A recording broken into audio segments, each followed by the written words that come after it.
Hello my lovely students, welcome to Ganit Vigyan. मैं हूं शालिनी। आज की वीडियो में हम प्रैक्टिस करेंगे एक्सरसाइज 5B के क्वेश्चन नंबर 1 to 4 की। नोट्स के लिए हमारी वेबसाइट ganitviggyan.in पे विजिट कीजिए, लिंक आपको डिस्क्रिप्शन बॉक्स में मिलेगा। अब देखिए, इस एक्सरसाइज में हम अपना सेकेंड मैथड यूज़ करेंगे which is to split the middle term. अब पहले मिडल टर्म क्या होती है? जब भी हम कोई भी अलजेब्रिक एक्सप्रेशन लिखते हैं तो जो टर्म्स होती हैं उसकी कुछ पावर्स होती हैं। जैसे फॉर एग्जांपल, अगर हम कोई क्वाड्रेटिक इक्वेशन लिख रहे हैं, क्वाड्रेटिक मतलब क्या होगा कि जो फर्स्ट टर्म होगी उसकी पावर 2 होगी, सेकंड टर्म में x की पावर 1 होगी और थर्ड आपका होगा कोई कांस्टेंट। जनरली आपको क्वाड्रेटिक एक्सप्रेशंस यहाँ पे देखने को मिलेंगी। ये वाली जो टर्म है जिसमें x की पावर 1 है, इसको बोलते हैं हम मिडल टर्म। इसको हमें स्प्लिट करना है और फैक्टर्स को फाइंड आउट करना है। और फर्स्ट केस में हमें क्या गिवन है? X square plus 2 into 5x plus 12। अब देखो, एग्ज़ाम में आपको नहीं पता चलेगा कि आपने कौन सा मेथड अप्लाई करना है, तो सबसे पहले आपने कोशिश करनी है कॉमन फाइंड करने की। इसमें देखो क्या कुछ कॉमन आ रहा है? तो कुछ भी कॉमन नहीं है। तो अब हम अपने सेकंड मेथड पे आएंगे, मिडल टर्म। तो पहले मिडल टर्म को फाइंड करेंगे। कैसे? एक्स स्क्वायर प्लस 2 को 5x से मल्टीप्लाई किया, ये आ गया 10x, और 2 को 12 से मल्टीप्लाई किया 12। अब देखो ये यही फॉर्म में कन्वर्ट हो गया। मतलब हमारा जो क्वाड्रेटिक इक्वेशन होता है उसको हम जनरली ऐसे लिखते हैं, ax square plus bx plus c। तो ये इस तरह रिप्रेजेंट होती है। c कांस्टेंट के लिए होता है, एक्स स्क्वायर के साथ जो a है ये इसका कॉफिशेंट हो गया, और x के साथ जो b है वो इसका कॉफिशेंट हो गया। तो अब ये बन गई हमारी क्वाड्रेटिक इक्वेशन। अब आपने इस टर्म को स्प्लिट करना है। स्प्लिट कैसे करेंगे? स्प्लिट करने का एक मेथड है। उसके लिए हमें दो चीज़ें फाइंड करनी होंगी। एक हम बोलते हैं सम, एक हम बोलते हैं प्रोडक्ट। सम मतलब ये वैल्यू जो b की वैल्यू होती है उसको हम सम बोलते हैं। साथ में आपने साइन ज़रूर देखना है। तो यहाँ पे क्या है? +10, तो सम आना चाहिए +10। अब आते हैं प्रोडक्ट। यहाँ पे मैं लिख दे देती हूँ, ये होती है b की वैल्यू। प्रोडक्ट होती है a इंटू सी, मतलब जो एक्स स्क्वायर का कॉफिशेंट है, यहाँ पे एक्स स्क्वायर का कॉफिशेंट क्या है? 1। c क्या है हमारा? 24। 1 को 24 से मल्टीप्लाई किया, प्रोडक्ट कितना आ गया? 24। तो दो चीज़ें आपने फाइंड कर ली। अब इसका मतलब क्या है? मुझे दो ऐसे नंबर्स फाइंड करने हैं सच दैट उनका सम कितना हो, जब मैं दोनों को ऐड करूं तो 10 हो, पॉजिटिव 10, और जब दोनों नंबर्स को मैं प्रोडक्ट करूं तो कितना हो? 24। प्रोडक्ट उनका 24 हो, सम उनका 10 हो। अब दो नंबर्स कैसे ढूंढेंगे? ये भी आगे एक प्रॉब्लम है। तो दो नंबर्स ढूंढने का मेथड क्या है? जो ये प्रोडक्ट में आपकी वैल्यू होती है a इंटू सी, जो आप करते हो 24, इसके फैक्टर्स करके देख लो। 2 पे चला गया 12, अगेन 2 पे चला गया 6, अगेन 2 पे चला गया 3। तो इसके फैक्टर्स आ गए 2 इंटू 2 इंटू 2 इंटू 3। अब इसको हमें ऐसे स्प्लिट करना है, इसमें से हमें दो नंबर ढूंढने हैं। प्रोडक्ट कितना हो? 10। तो अब देखिए यहाँ पे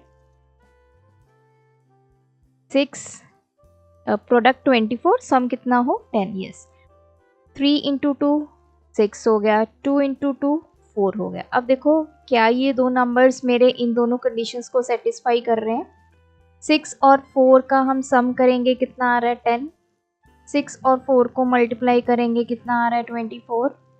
तो इसका मतलब मिडल टर्म जो 6 है उसको स्प्लिट करने के लिए मेरे पास दो नंबर्स आ गए, 6 एंड 4। तो अब एक्स स्क्वायर को ऐसा सच लिखेंगे। अब 10x की जगह मैं क्या लिख सकती हूँ? 6x plus 4x plus 24। अब देखो इनको ऐड करो तो 10x बन जाएगा। अब ये पहली दो वैल्यूज में से क्या कॉमन आ गया? x। तो यहाँ पे क्या बचा? x plus 6। ये लास्ट की दो वैल्यूज में से क्या कॉमन आ गया? 4। यहाँ पे क्या बचा? x plus 6।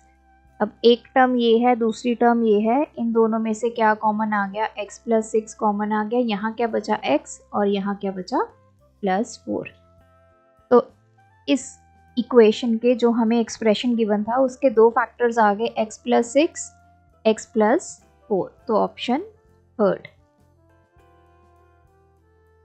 सेकेंड है x into 2x minus 5 plus 3। तो पहले तो कॉमन ढूंढो, कॉमन कुछ नहीं है, तो मैं पहले इसको सॉल्व करूंगी। ये आ गया 2x स्क्वायर, मल्टीप्लाई कर देंगे x को, ये आ गया 5x प्लस 3। अब इस फॉर्म में आ गया ये ax square plus bx plus c। a कितना है 2, b कितना है -5, c कितना है 3। तो दो चीज़ें हमें फाइंड करने हैं, सम एंड प्रोडक्ट। सम क्या होता है हमारा b, तो b कितना है -5। प्रोडक्ट क्या होता है a इंटू सी, a कितना है 2, c कितना है 3, 3 इंटू 2 ये कितना हो गया 6। अब हमें दो ऐसे नंबर्स फाइंड करने हैं जिनका सम क्या हो -5, प्रोडक्ट क्या हो 6। तो मैंने क्या बताया, जो प्रोडक्ट है उसके फैक्टर्स कर लो। 3 पे चला गया 2, 1। तो कौन कौन से इसके फैक्टर्स आ गए 6 के, 3, 2, 1। अब देखो कैसे मैं दो नंबर्स बनाऊंगी। अब मुझे सम -5 चाहिए, प्रोडक्ट 6 चाहिए। दो नंबर्स का सम नेगेटिव कब होगा, जब या तो दोनों नंबर्स नेगेटिव होंगे या एक नंबर जो बड़े वाला नंबर है वो नेगेटिव होगा, तभी सम नेगेटिव आएगा। और दो नंबर्स का प्रोडक्ट जो है पॉजिटिव कब होता है, या तो दोनों नंबर्स नेगेटिव या दोनों नंबर्स पॉजिटिव। अब देखो यहाँ पे मुझे दो नंबर्स मिल गए 3 और 2। अगर मैं इनका सम करती हूँ 3 और 2 का 5 बन गया, लेकिन हमें -5 चाहिए, तो मैं -3 और -2 ले सकती हूँ। सम कितना आ जाएगा दोनों का -5। अब आते हैं प्रोडक्ट पे। -3 और -2 का अगर प्रोडक्ट करेंगे क्या आ जाएगा 6, और यही हमारी रिक्वायरमेंट थी। ये जब आप मिडिल टर्म को स्प्लिट करते हो तो बहुत ध्यान से आपने पॉजिटिव नेगेटिव साइन को देखना है। तो इसको मैं क्या लिख सकती हूँ, 2x square minus 2x minus 3x plus 3। अब देखो दो नंबर्स मेरे क्या आए थे -3 और -2, तो मैंने -2 को पहले लिख दिया, क्यों, क्योंकि यहाँ पे भी 2 है, तो 2 यहाँ से कॉमन निकल सकता है। साथ में आपने x ज़रूर लिखना है। सो फर्स्ट टू टर्म्स में से 2x कॉमन आ गया, यहाँ क्या बचा x -1। सेकेंड टर्म में से ये मतलब लास्ट के दो में से हमने -3 कॉमन निकाल लिया, यहाँ बच गया x, यहाँ बचेगा -1। क्योंकि नेगेटिव जब भी हम कॉमन लेते हैं तो मैंने आपको क्या बताया, तो अंदर ब्रैकेट के साइन क्या हो जाती है चेंज। ये -x था तो x हो गया, +3 था तो -1 हो गया, 3 हमने कॉमन निकाल ली। अब एक टर्म ये है, दूसरी टर्म ये है, दोनों में से कॉमन क्या है x -1, यहाँ क्या बच गया 2x -3। सो ये आ गया फोर्थ पार्ट। सी पार्ट है 6x स्क्वायर -2 -4x। तो इसको पहले रीअरेंज कर लेंगे, इसको मैं पहले लिख लेती हूँ, इसको बाद में। अब देखो इसमें से वैसे तो हमारा क्या कॉमन आ रहा है 2, पहले 2 कॉमन निकाल देंगे। ये क्या बच गया 3x स्क्वायर -2x -1। अब ये जो इक्वेशन है इसको हम करेंगे स्प्लिट। तो यहाँ से a कितना आ गया 3, b कितना आ गया -2, c कितना आ गया -1। क्योंकि हमें पता है हमारी एक्सप्रेशन क्या होता है quadratic, ax square plus bx plus c। आपने इसके साथ इसको कंपेयर करके a b c की वैल्यूज निकाल लेनी है। सम क्या आना चाहिए हमारा -2, ऐसे दो नंबर्स हमने फाइंड करने हैं। प्रोडक्ट कितना आना चाहिए 3 इंटू -1 -3। तो दो नंबर्स जिनका सम -2 प्रोडक्ट -3। अब दो नंबर्स का प्रोडक्ट नेगेटिव कब होता है, जब उनमें से एक नंबर नेगेटिव होगा, ये आपने ध्यान रखना है। तो -3 के फैक्टर्स 3 और 1 ही होंगे, तो मतलब नंबर मेरा 3 और 1 ही रहने वाला है, लेकिन पॉजिटिव नेगेटिव हमें देखना है, ठीक है। अब अगर दोनों नंबर में नेगेटिव ले लेती हूँ, ये देखो, तो -3 और -1 जब ऐड करेंगे तो -4 हो जाएगा, लेकिन हमें सम क्या चाहिए, -2। तो अगर मैं 1 ले लेती हूँ पॉजिटिव, तो सम निकालते हैं, तो ये -3 + 1 -2 आ गया। प्रोडक्ट कर लेते हैं, -3 × 1 -3, और यही हमारी रिक्वायरमेंट्स थी। इसका मतलब दो नंबर जो हमें मिले वो क्या मिले, -3 और 1।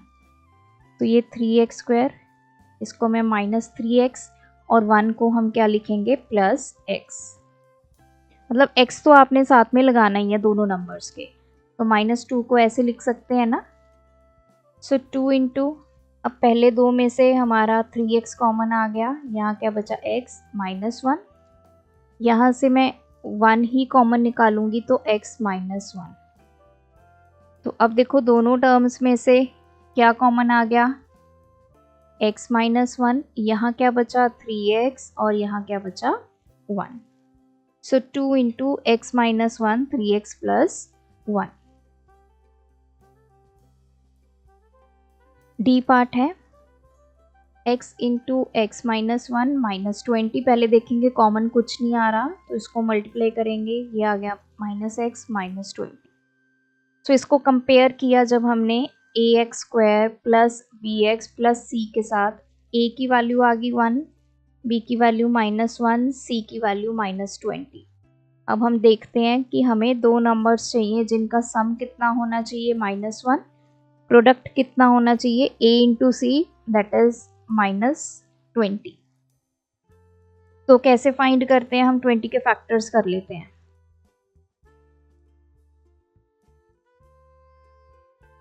तो ये आ गया 5 2 2, मतलब दो नंबर्स मुझे मिल गए, एक 5 मिल गया, एक 4 मिल गया।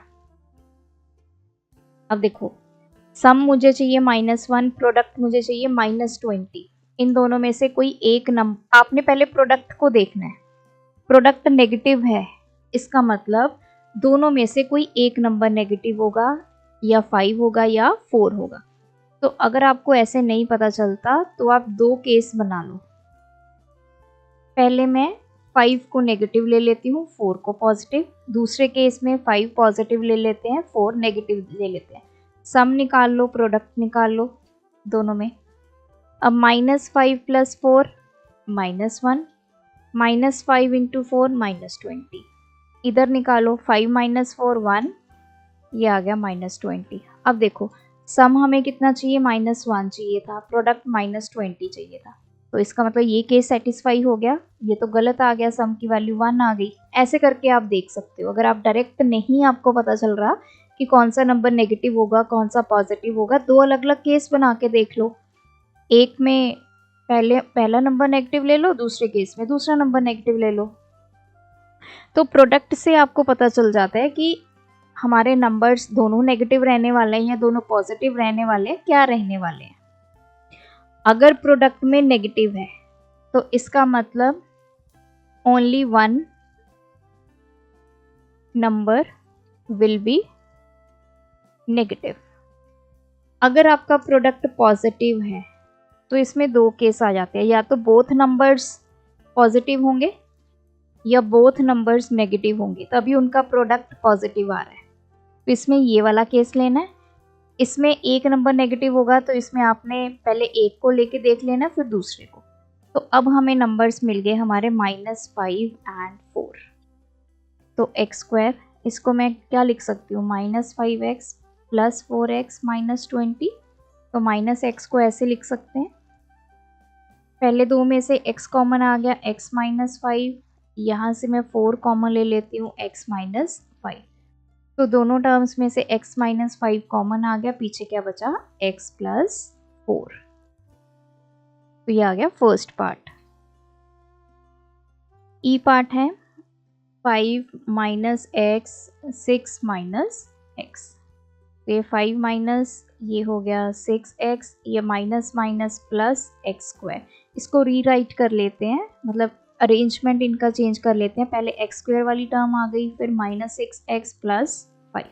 अब हम इसको कंपेयर कर लेते हैं ax² + bx + c के साथ। a कितना आ गया 1, बी कितना आ गया -6, सी कितना आ गया 5। तो दो नंबर्स की रिक्वायरमेंट है जिनका सम कितना है -6, प्रोडक्ट कितना है 1 × 5 5। तो ऐसे दो नंबर्स जिनका प्रोडक्ट करें तो 5 हो, तो 5 के अगर मैं फैक्टर्स करूंगी तो 1 और 5 ही होंगे। तो दो नंबर्स क्या हैं 1 और 5। अब देखो प्रोडक्ट इसका 5 है, क्या केस बन सकता है? प्रोडक्ट पॉजिटिव है, इसका मतलब या तो 1 भी, दोनों नंबर पॉजिटिव होंगे या दोनों नंबर्स क्या होंगे नेगेटिव होंगे, तभी इनका प्रोडक्ट 5 बना ना। तो इस केस में सम और प्रोडक्ट दोनों निकाल के देखते हैं। सम करते हैं, मान लीजिए मेरे दो नंबर 1 और 5 है, इनका सम किया 6, प्रोडक्ट किया 5। इधर इनका सम किया -6, प्रोडक्ट किया 5। तो हमारे पास क्या था रिक्वायरमेंट -6 और 5, -6 और 5। इसका मतलब हमारे दो नंबर्स क्या होने चाहिए -1 और -5। ये केस क्या हो गया रिजेक्ट हो गया। तो ये हो गया x² -x -5x + 5। यहाँ से आ गया x -1, यहाँ से -5 ले लिया x, क्योंकि नेगेटिव मैंने कॉमन ले लिया तो यहाँ क्या बच गया -1। नेगेटिव मैंने कॉमन क्यों लिया, क्योंकि इधर x -1 है, मुझे सेम यहाँ पे भी x -1 निकालना है, तभी ये कॉमन निकलेगा। अब दोनों टर्म्स में से क्या कॉमन आ गया x -1, तो ये आ गया x -5। अब देखो आंसर में आपको 1 - x है, इसका मतलब यहाँ से इन्होंने माइनस कॉमन निकाल लिया, ये 1 - x हो गया। यहाँ से भी माइनस कॉमन निकाल लिया, ये 5 - x हो गया। माइनस माइनस आपस में क्या हो गया पॉजिटिव, पीछे क्या बचा 1 - x × 5 - x। तो ये हमारे पास आ गया third part. Question number 2, factorise 1 - 2a - 3a²। अब इस केस में हम इसको पहले रीअरेंज करके लिखते हैं। ये आ गया -3a² -2a + 1।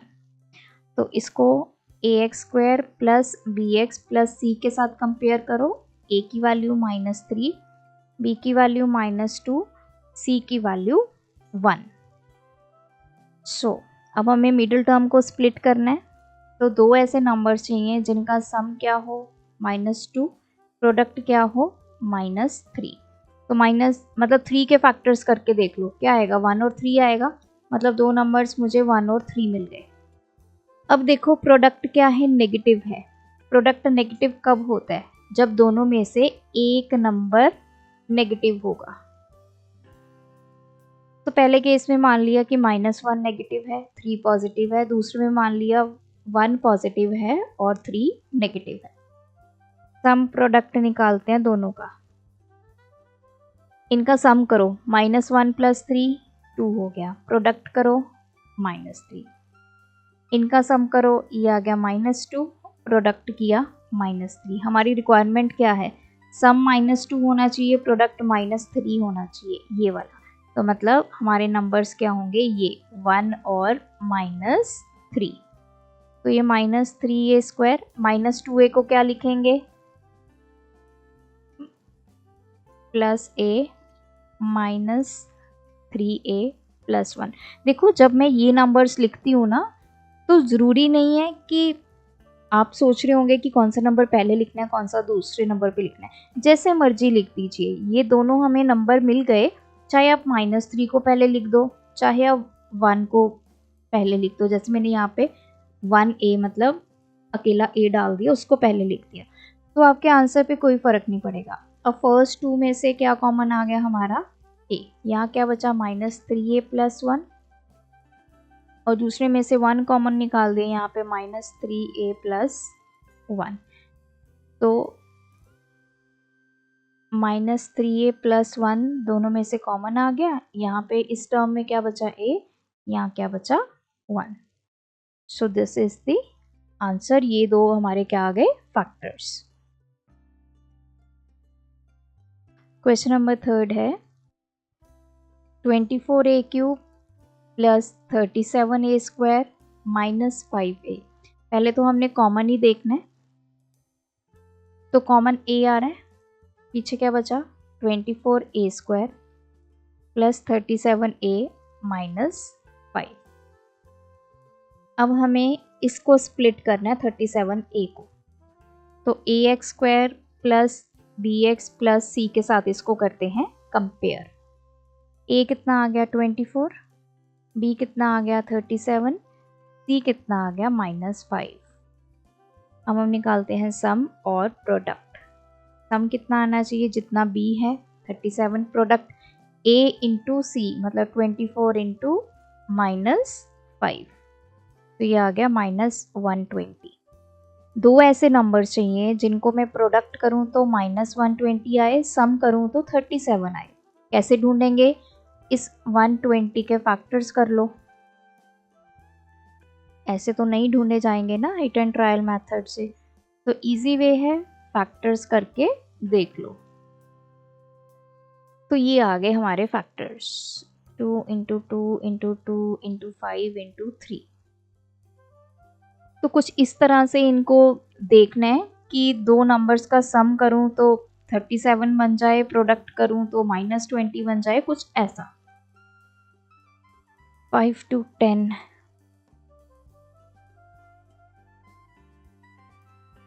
ठीक है जी। ये देखो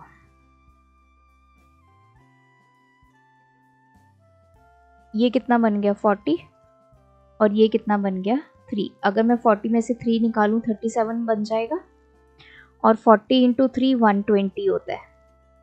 ठीक है, तो दो नंबर्स मुझे मिल गए। अब मुझे प्रोडक्ट कितना चाहिए माइनस 120। दो नंबर्स का प्रोडक्ट माइनस 120 कब होगा? जब उन दोनों में से कोई एक नंबर नेगेटिव होगा। तो केस 1 और केस 2 बना लो। पहले में हम 40 को नेगेटिव ले लेते हैं और 3 को पॉजिटिव, दूसरे में 40 को पॉजिटिव 3 को नेगेटिव। इन दोनों का सम किया माइनस 37, प्रोडक्ट किया माइनस 120। इनका सम किया 37, प्रोडक्ट किया माइनस 120। तो हमें 37 और माइनस 120 चाहिए, जो कि यहाँ पे सेटिस्फाई हो रहा है। मतलब दो नंबर्स जो मुझे मिले 40 और माइनस 3। तो 24a square first term as such, 37a को हम क्या लिख सकते हैं 40a माइनस 3a माइनस 5। अब देखो इन दोनों में से क्या कॉमन आएगा। 8a कॉमन आ जाएगा। 8 के टेबल में 24 भी जाता है, 8 के टेबल में 40 भी जाता है। तो 8 3 दा 24 और साथ में क्या बचा a प्लस 40 को 8 से डिवाइड किया 5, a हमने बाहर निकाल ही लिया। यहाँ से मैंने -1 कॉमन निकाल लिया, ये क्या बच गया 3a प्लस 5। अब इन दोनों टर्म्स में से क्या कॉमन आ गया 3a प्लस 5 इंटू यहाँ पे क्या बचा 8a, यहाँ क्या बचा -1। सो इसके तीन फैक्टर्स आ गए a 3a plus 5 8a minus 1। So these three are the factors of this expression. Last question है 3 minus a into 4 plus 7a। तो पहले कॉमन चेक कर लो, कॉमन कुछ नहीं है। अब मल्टीप्लाई करते हैं, a को पहले 4 से मल्टीप्लाई किया, ये माइनस के 4 है, ये माइनस 7a स्क्वायर। रीअरेंज करेंगे -7a स्क्वायर माइनस 4a और प्लस के 3। अगेन इसको कंपेयर करेंगे ax square plus bx plus c के साथ। a कितना आ गया -7, b कितना आ गया -4, c कितना आ गया 3। प्रोडक्ट और सम निकालते हैं। सम कितना होता है जितना b होता है, प्रोडक्ट कितना होता है a और c को मल्टीप्लाई। -7 इंटू 3 -21। नाउ अब हमें दो नंबर्स चाहिए जिनका सम करूं तो -4 आए, प्रोडक्ट करूं तो -21 आए। तो हम 21 के फैक्टर्स कर लेते हैं। तो 3 और 7 वो नंबर्स हैं। अब नेगेटिव साइन किसके साथ आएगा वो कैसे ढूंढे। अब प्रोडक्ट क्या है दोनों का, नेगेटिव। इसका मतलब प्रोडक्ट नेगेटिव होता है कब, जब दोनों में से कोई एक नंबर नेगेटिव होगा। पहले हम -3 को नेगेटिव ले लेते हैं पहले केस में, दूसरे केस में 7 को ले लेते हैं। अब सम ऑफ प्रोडक्ट निकाल लेते हैं। यहाँ पे इन दोनों का सम करो, 7 - 3 4 आ गया। प्रोडक्ट करो, -21 आ गया। इधर -4 आएगा क्योंकि 7 बड़ा है, नेगेटिव साइन है तो आंसर में नेगेटिव आएगा। प्रोडक्ट करेंगे -21। हमारी रिक्वायरमेंट क्या है, -4 -21। तो इसका मतलब जो हमें नंबर्स चाहिए वो ये हैं 3 और -7। तो ये -7a² -7a + 3a + 3। अगर मैं 3a को पहले भी लिख दूँ तब भी कोई फ़र्क नहीं पड़ेगा, आंसर आपका सेम आएगा। तो यहाँ से मैंने -7a कॉमन निकाल दिया, a +1 आ गया क्योंकि नेगेटिव बाहर चला गया, ये पॉजिटिव हो गया। और यहाँ से 3 कॉमन आ जाएगा, a + 1। अब दोनों टर्म्स में से क्या कॉमन आ गया, a + 1। पीछे क्या बचा, -7a + 3। ये थे हमारे आज के वीडियो के क्वेश्चंस। आप भी प्रैक्टिस कीजिए। कोई डाउट है कमेंट ड्रॉप करें। Thanks for watching. बढ़ाना है ज्ञान, फॉलो गणित विज्ञान।